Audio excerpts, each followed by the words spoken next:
Start. नमस्कार, माझे नाव प्रथमेश जानेंद्र थोरबोले। माझ्या शाळेचे नाव जिल्हा परिषद प्राथमिक शाळा गोजवाडा, तालुका वाशी, जिल्हा धाराशिव। मी इयत्ता 6वी शिकत आहे।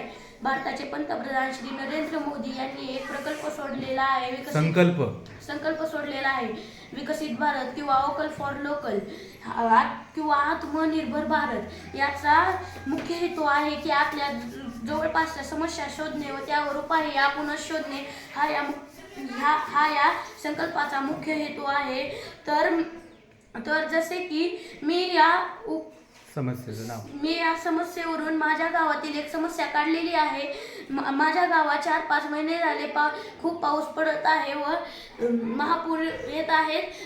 त्याच्यावर नदी काठी 2 सेन्सर्स बसवायला पाहिजेत। जसे की आपण घराच्या वर टाकी असते, त्या टाकीमध्ये सेन्सर सोडलेले असते। घराच्या वरची टाकी भरले की आपल्याला ती बेलद्वारे किंवा आवाजाद्वारे कळते, संदेश कळतो की टाकी भरलेली आहे। आपण निश्चितच बोर बंद करायला हवी। तर तसाच वापर करून मी एक मॉडेल बनवलेला आहे।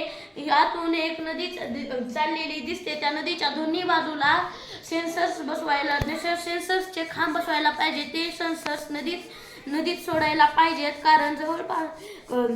कारण महापूर आला की त्या सेन्सर्सद्वारे संदेश कळतो व शेतकऱ्यांना आपले गोठ्यातील बैले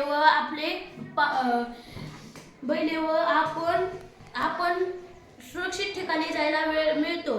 तर या दोन्ही बाजूला सेन्सर्स बसून दोन्ही बाजूला सेन्सर्सचे खांब बसून त्यामध्ये सेन्सर्स सोडले की नदीच्या विशिष्ट अंतरावरील पाणी विशिष्ट अंतराच्या वर वाहू लागले की ते आपल्याला संदेशद्वारे कळते। सेन्सरचा खूप मोठा भोंगा पसरतो व त्याचा खूप मोठा आवाज होतो। त्यामुळे शेतकऱ्यांना थोडीशी माहिती मिळते, त्यामुळे शेतकऱ्यांना थोडीसा वेळ मिळतो। आपले जनावरे व आपली माणसे घेऊन सुरक्षित ठिकाणी जायला थोडासा वेळ मिळतो। तसेच ह्या समस्येवरील उपाय मी स्वतः काढलेला आहे व ही समस्या मी स्वतः शोधलेली आहे। हा मी छोटा मॉडेल तयार करून दाखवलेला आहे। धन्यवाद।